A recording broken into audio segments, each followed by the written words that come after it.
Accident. Something can happen with this team. I can't believe I feel that way. But we have to move on to another tightly. The Boston Celtics and the Nets were not tightly contested. However, this series it was 2-2 as the Mavs hosted the Jazz, and it was evident early that Luka Doncic is back. He's healthy and he's in his bag, and he led the Mavs to an easy win against the Jazz.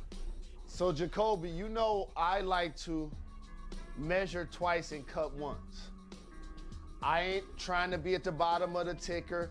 I ain't trying to just give a flaming hot take. I'm gonna just be consistent with it. I'm disappointed in the Jazz. And a lot of the traits that I saw with the Nets, too many times I see with the Jazz. Too many times. Like, they're too experienced, they're too good to be getting waxed like this in a playoff game by Luka and the Mavs. Why I want to salute my guy Luka, and he was out there schooling them cats, right? I'm the founder of a school. Like, I know what that looks like. He was out there schooling them. You see how he had Rudy Gobert turning around, not knowing where he was? Like, and again, I'm happy for Jalen Brunson and Finney Smith and Jason Kidd. Like, the Nets, the Mavs are ascending. They took the leap. So did the Memphis Grizzlies in the West. They took the leap. But seriously, Utah? Like 112 to 77? 77 points. I thought it'd be more likely they would have 77 at the half than at the end of the game. This one, you know what I loved about this game? I went to sleep at halftime. This is the type of West Coast game that I love. I could just feel it that I was going to sleep at halftime. However, there was one thing from this game that I missed in the second half, and that was Hassan Whiteside had a hold me back moment. And I don't even think this was a big deal. Hold me back. Like, the actual play itself, I do not think was significant at all. Was this even a bad foul? What happened? It just seemed like they got tangled up. It's one of those things where you're getting waxed, you commit a hard foul in front of the other team's bench, you're the tallest guy on the other team, and you're trying to just have a physical pulse. But ultimately, give me that same energy as y'all getting waxed. See, that's the definition, Jacoby. We call that something. That's fake hustle. That ain't even a hold me back. That's fake hustle. Because give me that in the first, second, third quarter. And by the way, when we getting blitzed, I need you to see that. I need you to have that energy towards your teammates. See, that's what I mean about the next game is everything for them. Ooh. The next game is everything for the Utah Jazz. And Quinn Snyder is looked upon as a terrific coaching candidate, and he's done a terrific job with the Utah Jazz in developing that team. And they have so many talented people. Bogdanovich, you know how much I like Jordan Clarkson and Donovan Mitchell. Any team this offseason will hope Donovan Mitchell is going to be on their team, the same with Rudy Gobert defensively. And if they getting waxed like this thing getting broken up like New Edition. Oh, And Donovan Mitchell gonna be somewhere like, it's my prerogative. He's going to be right in Madison Square Garden, getting celebrated by the New York Knicks faithful, and Worldwide West will be sitting courtside just like he was in Game 1 of this series.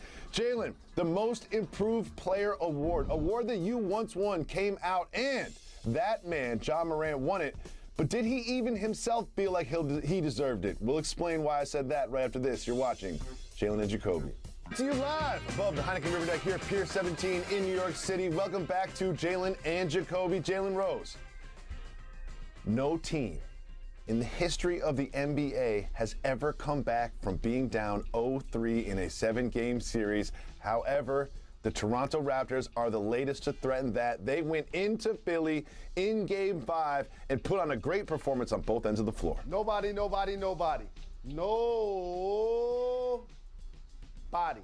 And here's the thing. I hate to say I told you so, but like I mentioned to you, Jacoby, if they went to Philly and won that game, what the storyline was gonna be, and now it already is, about the history of Doc Rivers and losing 3-1 leads. You see my Bad Boys Part 2 led by Chauncey Billups. And also Doc Rivers with Lob City and the Clippers. So as now you look deeper, you're going to say, hold on. Is Doc Rivers the reason? That's what people are going to say if they lose. Now, just imagine this. Doc versus nurse. I feel like I'm in a hospital. Say that. say the Raptors were to come back and win this series. You can't bring Doc back. Let me say that again out loud. If the Raptors win this series, I love Doc Rivers. You know, he's one of the top 15 coaches in the history of the NBA. And I can't wait to see my brother Sam Cassell get a head coaching job that's long overdue. But you can't bring them back if they lose, being down 0-3 with this history. And now all of a sudden, you got Joel Embiid at the press conference. Now, let me show y'all, let me teach y'all something. You remember when Joel Embiid used to do interviews with James Harden? Are y'all old enough to remember that? Yep. Okay, that was an empty chair next to him yesterday, wasn't it? Yep. And he was talking about the fact that James needs to be more aggressive, shoot more, and who did he say? Coach. Coach got to be the one to tell him that. That's not my job. That's Coach's job. Coach got to tell him to shoot more. Okay, so that's two strays that Joel, the MVP candidate, leading scorer, is throwing at Doc and at James. Y'all get it together. That's what he's saying. And if a team could come back from 0-3, and I told you this was going to be a dogfight if the Raptors was healthy, this is the perfect storm for it to happen. Because Embiid has a thumb, Thibault won't play, and Toronto continues to improve. And did I mention that Fred VanVleet ain't even playing? He didn't even play. And they waxed Philly. This is a do-or-die game for the Philadelphia 76ers, for sure, who are not making it better, obviously, for them to be somewhat rested and confident going into the next round. All they're doing now is taking a second-round series that should have been a 7-game series and turning it into a 5 or 6-game series. That's what I believe. It is now time for Soft Move or Boss Move.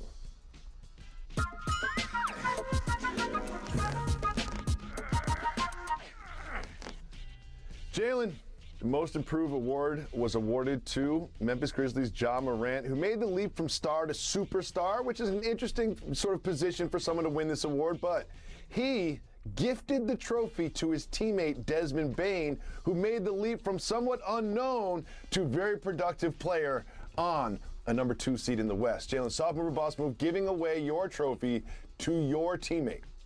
That's a boss move. And I got breaking news.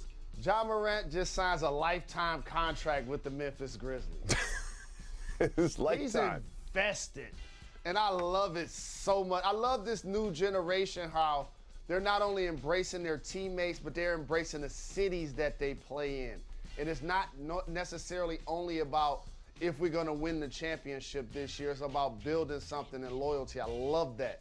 And the flyby king, who I flew to Memphis to interview, Desmond Bane, who doubled his scoring average from 9 to 18, deserves the opportunity to definitely be mentioned in that category. I think Ja Morant is in a different category. That's why I didn't vote him for Most Improved. Like, Ja Morant is in all NBA MVP when he's healthy category. Desmond Bane is in Most Improved from first to second year in the NBA category, along with the other people that we know that involved with that Most Improved award. So I like what Ja did, and I agree with Ja. If that was a teammate that he felt deserved it, and that's his brother that he wanted to bless, he did it. And I appreciate that so much. Jalen, very quickly, tonight is Game 5 between Ja Morant and the Grizzlies. They'll be hosting the Timberwolves at home in a 2-2 series. How important is it for them to win this pivotal Game 5 and go up 3-2? Oh, it's paramount, because I believe the team that wins Game 5 when it's 2-2 likely goes on to win this series around 70% of the time. And these two young teams are emerging. But I'm going to tell you what to watch for. Jaren Jackson Jr. has to stay in the game and be productive.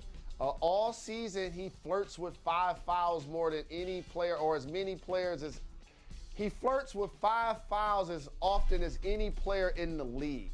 If he can stay in the game and knock down a couple of threes to get himself confident, his energy picks up. So I want him versus Karl Anthony Towns. I want to see those guys go at it. I want to see that as well. We'll get you ready for more action this evening right after this.